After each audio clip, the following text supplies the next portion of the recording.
मंदिर वासी भगवान की जय। बोलो श्री स्वामी जी महाराज की जय। कहने का अर्थ ये है, धनी के साथ विरोध मत करना। स्त्री मरनी प्रभु सठ, धनी के बाद वैद। वह जो बताए उसका पालन करे। डॉक्टरों के सामने बाहें चढ़ाकर ताकत ना दिखाए। बाहें चढ़ाए तो इंजेक्शन के लिए, तकरार के लिए बाहें ना चढ़ाए। सातवां बंदी, कभी इनके सामने विरोध ना करे। सरस्वती के पुत्र के साथ विरोध ना करे। वे जो अच्छा लगता होगा वैसा करते होंगे। उन्हें किसका डर? जैसा देखेंगे वैसा करेंगे। अतः कवियों के साथ विरोध ना करें। आठवां, रसोइये के साथ विरोध ना करें। विरोध करेंगे तो रसोई बनाने वाला महाराज ना जाने कब खाने में क्या डाल दे। मैं तो कहता हूँ घर में महाराज हो तो महाराज ना हो, और पत्नी हो तो पत्नी जहां तक हो बिगड़ कर दोनों से नहीं रहना चाहिए। कोई बिगाड़े नहीं, सब समझ लो। बंबई में एक कहानी बनी है। फोन दफ्तर में आया, माँ ने थाली परोसी, खिचड़ी कड़ी परोठे ये सब परोसा। छाछ कम होगी, कड़ी पानी जैसी थी। वे अपने अधिकारी से लड़ झगड़ कर आया होगा, सारा गुस्सा जहां उतारा। ये मोर के आंसू जैसे कड़ी, आप इस एक व्यक्ति को तो संभालो। मैं कितना काम करता हूँ, ऑफिस से परेशान होकर घर आऊं तो ये पानी जैसी कड़ी, कुछ रसोई में ध्यान दो। माँ ने धीरे से कहा, बेटा गर्म मत हो, कड़ी मैंने नहीं बनाई, तेरी पत्नी ने बनाई है। वह बोला, बेशक पानी जैसी हो पर है बहुत अच्छी। नारी विवश नर सकल गुसाई, नामे नर मरकट की नाई। वो स्वामी जी मना करते हैं, रसोई बनाने वाले के साथ विरोध मत करो। नौवां गुनी, गुणवान के साथ भी विरोध ना करे। सिमटे सिमटे जल भरे तलावा, जिबी सद गुण सज्जन यही आवा। जिस सज्जन में धीरे धीरे सद गुण आए, जो व्यक्ति धीर गंभीर जलाशय जैसा होता जाए, तो तुलसी जी के अनुसार उसके साथ विरोध न करें। रावण मरीच को मारने के लिए तैयार था, तभी मरीच समझ गया कि इसके साथ विरोध करना बेकार है, क्योंकि इसमें सब कुछ है। रावण शस्त्री, मर्मी, शाक्य, धनी है, कवि भी है। रावण में अधिकतर मैला भाग दिखा तो मरीच नाचने लगे। वे समझ गए, निज परम प्रीतम देख लोचन, सुफल कर सुख पाइयो। श्री सैत अनुज समेत, कृपा निकेत पद मन लाइयो। निर्वाण दायक क्रोध जाकर, भक्ति अब से बस करी। निज पानी सरधानी, सो मोहे बदे सुख सागर हरि। मृत्यु का आनंद इस व्यक्ति को हुआ कि मैं कितना भाग्यशाली हूँ, जिसके पीछे वेद वेदांत दौड़ते हैं, ऋषि मुनि महर्षि दौड़ते हैं। वे परमात्मा धनुष बाण लेकर मेरे पीछे दौड़ेंगे, मैं पीछे मुड़कर राम को देख लूंगा। ये मेरा अहो भाग्य है कि मैं मरूंगा नहीं, मैं मुक्त हो जाऊंगा। मरीच ने प्रभु से मित्रता बांध ली। राम मेरे प्रीतम हैं, मैं राम का प्रेमी हूँ। दुनिया में नियम है कि प्रेम शास्त्र और प्रीतम के पीछे प्रेमी दौड़ता है, पर रामायण में इसके विपरीत है। मरीच के समय प्रीतम प्रेमी के पीछे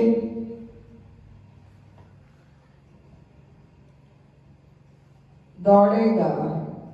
इसलिए सीता जी ने शोक वाटिका में राम के इस रूप को आराध्य बनाया।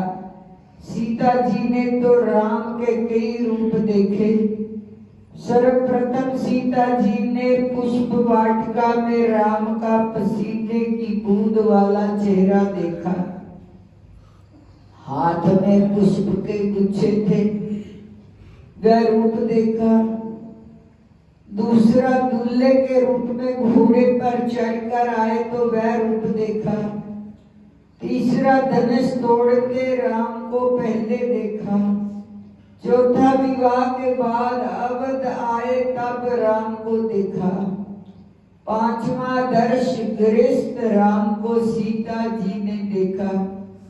छठा जब राज रोहन की बात आई तब चेहरे पर बिल्कुल असर ना हुआ। स्थित प्रज्ञ राम को देखा।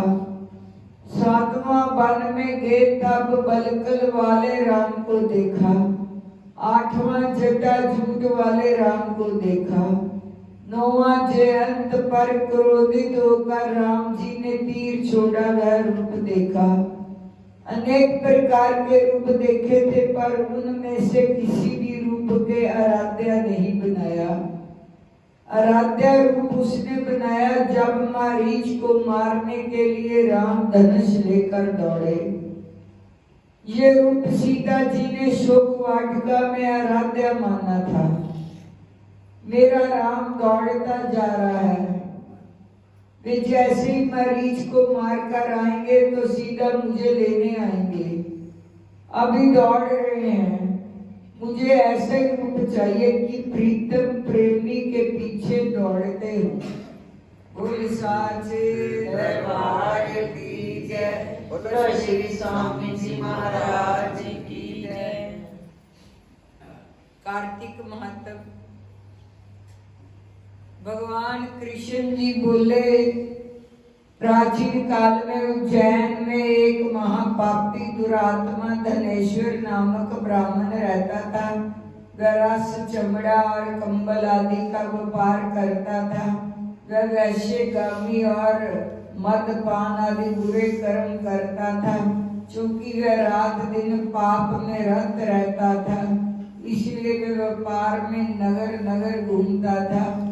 एक दिन महिषमतीपुरी जो राजा महेश ने बसाई थी, इसीलिए वह राजा के नाम से विख्यात थी। नगरी के पास ही पापनाशिनी पुण्यकारिणी भगवती नर्मदा नदी बहती थी। उस नदी के किनारे देश देशांतर में आए यात्री कार्तिक व्रत करने को कुछ दिन के लिए ठहरा करते थे। उन कार्तिक व्रत करने वाले प्राणियों को बाहरी ठहरा देकर वह दुष्ट धनेश्वर भी इधर उधर घूमता हुआ एक मास के लिए वहां पर ठहर गया। अपने माल को बेचता हुआ वह नर्मदा नदी के तट पर घूमता हुआ ब्राह्मणों को देव पूजा रत देखता था। वह देखता कि कोई तो ग्रंथ पढ़ रहा है, कोई सुन रहा है, कोई भगवत कीर्तन कर रहा है, कोई भजन सुन रहा है, कोई ध्यान में लीन है, कोई तुलसी की माला धारण किए हैं। बस इसी तरह वह भगवत भक्तों के बीच में रहा, वैष्णवों के दर्शन करता रहा, उनको स्पर्श करता रहा, उनसे वार्तालाप करता रहा, भगवान विष्णु के नाम स्मरण के पुण्य को अर्जित करता रहा। वह कार्तिक के व्रत की उद्यापन विधि तथा जागरण को भी देखता रहा। उसने पूर्णिमा के व्रत को भी देखा। व्रती ब्राह्मणों तथा गौओं को भोजन करा रहे हैं, उनको दक्षिणा आदि भी दे रहे हैं। उससे नित्य प्रति भगवान शंकर की प्रसन्नता के लिए होती दीप माला भी देखी। त्रिपुर नामक राक्षस के तीनों पुर को शंकर जी ने इसी तिथि को जलाया था, इसलिए शिव जी के भगत इस तिथि को दीप उत्सव मनाते हैं।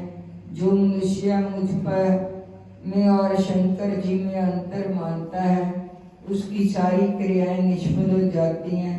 धनेश्वर वहाँ की पूजा विधि देखता हुआ इधर उधर घूम रहा था, उसे काले सर्प ने काट लिया, वह भूमि पर गिर पड़ा। उसकी ये दशा देखकर वहाँ के दयालु भक्तों ने उसे चारों ओर से घेर लिया। उसके मुंह पर तुलसी दल मिश्रित जल के छींटे देने लगे। जब उसके प्राण निकले तो यम के दूत उसे बांधकर कोड़ों से मारते हुए जमपुरी को ले गए। उसे देख चित्रगुप्त ने यम से कहा, इसने बाल्यकाल से लेकर आज तक बुरे काम ही किए हैं, इसके जीवन में पुण्य तो लेश मात्र भी नहीं दिखाई देता। यदि मैं पूरा 1 वर्ष आपको सुनाता रहूं तो दूसरे पापों की सूची समाप्त नहीं होगी। ये महापापी है, इसको 1 कल्प तक घोर नरक में डालना चाहिए। चित्रगुप्त की बात सुनकर यमराज ने बड़े क्रोध में आकर उसे अपना काल नेमी के समान भयंकर रूप दिखाते हुए अपने नजरों को आज्ञा देकर कहा, हे प्रेत सेनापतियों, इस दुष्ट को मुद्रों से मारते हुए कुल्ली पाक नरक में डाल दो। सेनापति ने मुद्रों से उसका सिर फोड़ते हुए कुल्ली पाक नरक में ले जाकर खोलते हुए तेल के कड़ाव में डाल दिया।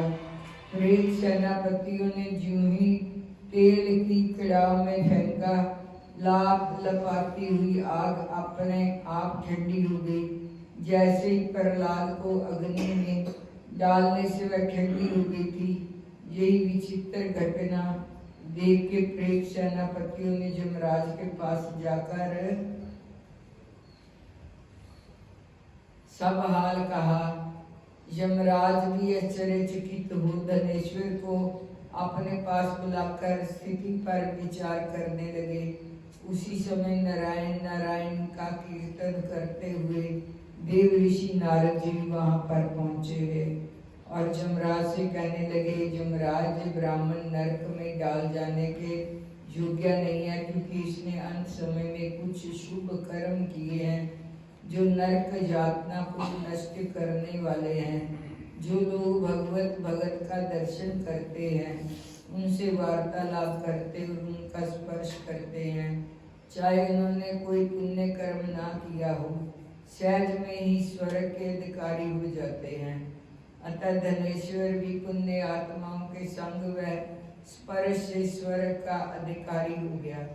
अतः जो पुण्य आत्मा है, इसे यक्ष योनि दो और केवल इसे पाप भोग करने वाले नरक दिखा दो। भगवान कृष्ण ने कहा, जब नारद जी ऐसा कहकर चले गए, तब धनेश्वर को पुण्य आत्मा समझाते हुए यमराज ने दूतों को उसे नरक दिखाने की आज्ञा दी। बोल साचे दरबार